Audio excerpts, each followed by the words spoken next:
করোনার কারণে এবার ভাটা পড়েছে বড়দিনের আয়োজনে। মহামারীর কারণে সীমিত পরিসরে উৎসবের প্রস্তুতি দেখা গেছে বিভিন্ন দেশে। তবে স্বাস্থ্যবিধি মেনে চলার কড়াকড়ি থাকলেও অনেক জায়গাতে উপেক্ষার অভিযোগও পাওয়া গেছে।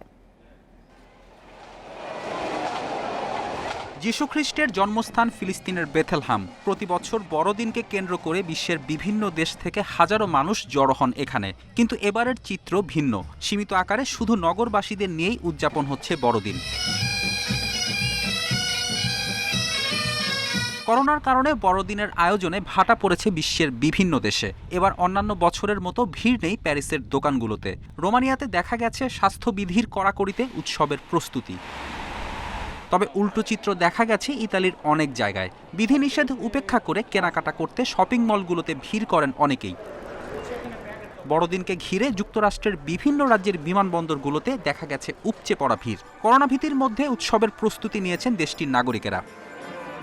করোনার কারণে স্বাস্থ্যবিধি মেনে চলার পাশাপাশি ঘরে থেকে বড়দিন উদযাপনে উৎসাহিত করা হয়েছে বিভিন্ন দেশে। ফেরদৌস ইসলাম, ইন্ডিপেন্ডেন্ট নিউজ।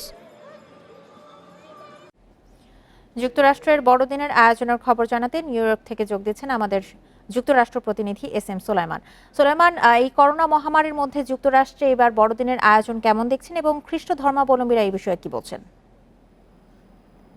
আপনি যেমনটা জানেন যে আজকে থেকে শুরু হয়েছে বড়দিনের ছুটি, কিন্তু আসলে ছুটিতে বা কেউ তেমন বাইরে যাচ্ছে না। আপনি যেমনটা জানেন যে গত 24 ঘন্টা প্রায় 4,600 লোক করোনাতে এখানে মারা গেছে, এবং যে কারণে আসলে ডক্টর ফাউসি, প্রধান স্বাস্থ্য কর্মকর্তা, তিনি যেমনটা জানিয়েছেন যে রাষ্ট্রীয়ভাবে সমস্ত প্রোগ্রাম বন্ধ রয়েছে। তবে তিনি যেমনটা সতর্ক করেছেন, যদি ঘরোয়াভাবে ফ্যামিলিয়ার ভাবে যদি কেউ এই প্রোগ্রাম করে তাহলে সবাই যেন মাস্ক এবং স্বাস্থ্যবিধি মেনেই করে।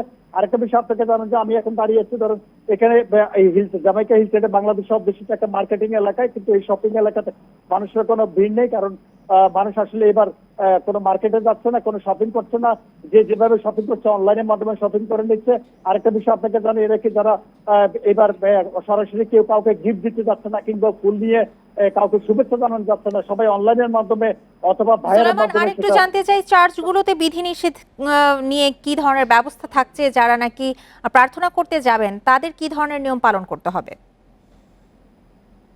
স্বাস্থ্যবিধি মেনে সবাই চার্চগুলোতে তাদের প্রার্থনা করতে যাবেন। তবে যেমনটা জানেন যে গত 2 মাস আগে এখানকার যে রিলিজিয়াস যে ধর্মীয় নেতারা তারা একটা মামলা করেছিলেন যে তারা সরাসরি তারা চার্চগুলোতে প্রার্থনা করতে চান, এবং সেটা যুক্তরাষ্ট্রের সুপ্রিম কোর্ট সেটার পক্ষে রায় দিয়েছে। সেই জন্য তারা চার্চগুলোতে তারা প্রার্থনা করছেন এবং তারা প্রার্থনার জন্য তারা ভিড় করছেন। তবে আমি আপনাকে আরেকটা বিষয় জানি যে এখানে নিউ ইয়র্কের সবচেয়ে বড় প্রার্থনা সেন্টার হচ্ছে রকফেলার সেন্টার, যেখানে সবচেয়ে বড় পৃথিবীর সবচেয়ে বড় খ্রিস্টমাস ট্রি সাজানো হয়েছে।